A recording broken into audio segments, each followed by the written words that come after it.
Tudo bem, doutor? Tudo jóia. Quanto de água o doutor bebeu hoje? Hoje, com certeza, mais de 1 litro já. Né? Agora à tarde no consultório vai mais de 1 litro também. Né? É um paciente atrás do outro, mas mesmo assim fica com uma garrafinha lá? Sempre com um copo de água, bebendo água. Eu falo, de grão em grão a galinha enche o papo. Então, né, de pouco em pouco a gente acaba se hidratando. E isso que você falou agora há pouco é verdade. Se a gente está sentindo sede, é porque está já precisando de água. E chamar a atenção que o idoso não sente sede. Assim, o reflexo da sede dele está diminuído, não é que ele não sente sede. E quando ele sente sede é porque está faltando muita água. E um macete para nós é olhar a cor do xixi. Né? Então vamos olhar a cor da urina. Se a urina está muito amarela, a princípio nosso organismo não está liberando água porque nós estamos muito concentrados. A urina está muito concentrada. Então quando a urina começar a ficar clarinha, bem clarinha, nós estamos bacana, nós estamos bem hidratados. Daí os cervejeiros de plantão falam assim, quando eu bebo cerveja minha urina fica bem clarinha, mas daí eu te esquento, né? Porque ele bebe muita cerveja. Aí eu te esquento, tá, gente? Não tem nada a ver com esse papo aqui. Bom, vamos lá. O Kleber diz que o avô tem 83 anos e toma muita dipirona. O que é isso? Dipirona é remédio para quê? Dipirona é analgésico, antitérmico, né? O nome comercial mais comum é a Novalgina. Novalgina? Né? Mas o sal é dipirona sódica. Aí o Kleber falou que o avô dele toma bastante. Causa fraqueza nos ossos a dipirona? Não tem nada demonstrando que a dipirona causaria algum problema ósseo. Na verdade, ele deve estar tomando muita medicação, muito analgésico, talvez porque ele já tenha muita dor, e talvez muita dor é na articulação mais do que nos ossos. Entendi. E aí ele toma esse remédio para melhorar o quadro doloroso. Mas não fica fraco o osso não, né? Não fica não. Tranquilo, viu, Kleber? Adair diz, com qual idade começa a reposição hormonal nos homens? E como funciona? Adorei a pergunta, hein, Adair? A reposição hormonal, na verdade, não tem uma idade. Homem precisa de reposição hormonal? É isso que ia chegar lá, Lu, bacana. Então, o homem, a gente não tem uma idade. Normalmente, a deficiência hormonal ocorre com maior idade, acima dos 60, 65 anos. Mas não é obrigatório que a gente tenha que repor hormônio nos homens. O homem, naturalmente, normalmente, ele não entra na chamada andropausa ou deficiência androgênica relacionada ao envelhecimento. Então, na verdade, são alguns homens que vão necessitar dessa reposição hormonal. Eles não precisam normalmente dessa reposição hormonal. Mas se eu tiver sintomas como fraqueza, diminuição de libido, alteração de humor, alteração de sono, pode estar relacionado à deficiência hormonal. Aí nós temos que fazer a dosagem hormonal e repor se necessário. Com quem que repõe? Com o geriatra? O geriatra repõe, hoje o endocrinologista está repondo, o urologista repõe muito bem, porque nós precisamos fazer uma monitorização do controle prostático, inclusive, das enzimas, dos exames de sangue, da próstata, até o próprio toque, né? Principalmente no começo, depois a gente fica mais tranquilo, então precisa monitorar essa reposição hormonal. Mas eu queria chamar a atenção aqui que existe um mito, um medo, até mesmo a gente já teve isso na classe médica, por alguns estudos muito antigos, que reposição hormonal aumenta o risco de câncer de próstata. Não é verdade. Não é verdade. Ele não aumenta o risco de câncer de próstata. Estudos mais recentes já mostraram isso. Então, na verdade, a única preocupação é o paciente com câncer de próstata pode ter problemas com a reposição hormonal. Então, na verdade, uma coisa é ter câncer de próstata, repor hormônio, e a outra coisa é repor hormônio e aumentar o risco de câncer de próstata. Isto não ocorre. Perfeito. Odete diz, o marido tem 50 anos, fuma muito... E marido da Odete. E agora tá tossindo muito aí. Tá vendo?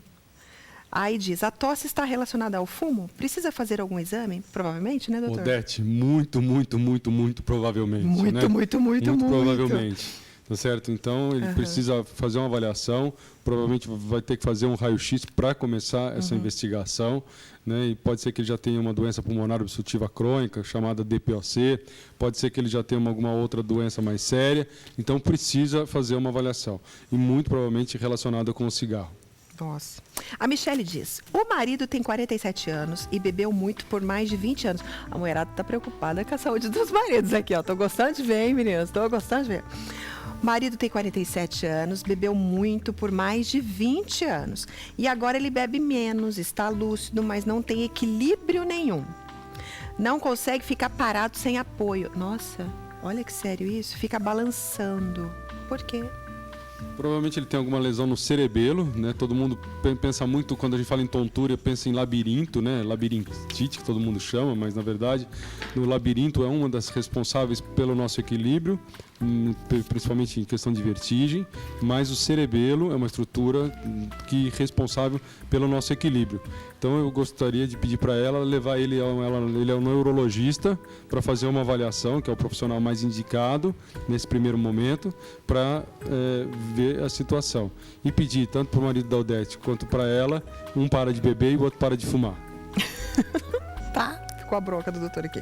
A Inês diz que a mãe dela tem 85 anos e perdeu o pai, que é o marido da mãe, faz 3 anos. Diz que a mãe fez vários exames, não deu nada, nenhuma demência. Só que, de uns tempos para cá, de 2 meses para cá, mais ou menos na parte da noite, ela arruma as malas, fala que vai embora para São Paulo, fala que o marido está vindo buscá-la, o marido já morreu. Então, eu queria... Bom, então vamos lá. Provavelmente isso é um quadro demencial, né? Ela fez alguns exames de imagem, exame de sangue, não demonstram uma demência na fase inicial. A gente precisa fazer uma avaliação clínica.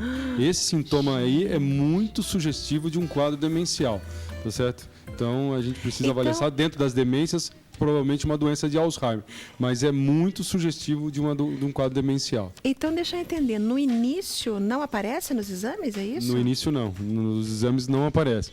Na verdade, a gente faz os exames para dizer qual é a causa. Então, assim, o diagnóstico de Alzheimer é um diagnóstico de exclusão. Nós fazemos uma ressonância, uma tomografia, alguns exames de sangue, para dizer que não é uma outra causa de demência. Não sendo uma outra causa de demência, por exemplo, um tumor, um acidente vascular cerebral, né, uma deficiência de vitamina B12, aí nós podemos não afirmar com certeza, mas muito provavelmente que é uma doença de Alzheimer. Por que não com certeza? Porque o diagnóstico de certeza é só por biópsia ou em grandes centros de estudos com exames muito sofisticados. Então, na verdade, a gente faz o diagnóstico de provável, né, doença de Alzheimer e vale a pena começar a tratar. O sintoma que ela está colocando aí é muito sugestivo. A Maria do Socorro, ela tem 65 anos e faz tempo que ela tem ressecamento vaginal. Ela pergunta se precisa fazer reposição hormonal. Na verdade, tem 2 opções. Ou fazer reposição hormonal ou usar uma reposição tópica, um creme vaginal. Certo? Ou lubrificante ou até hormônio tópico.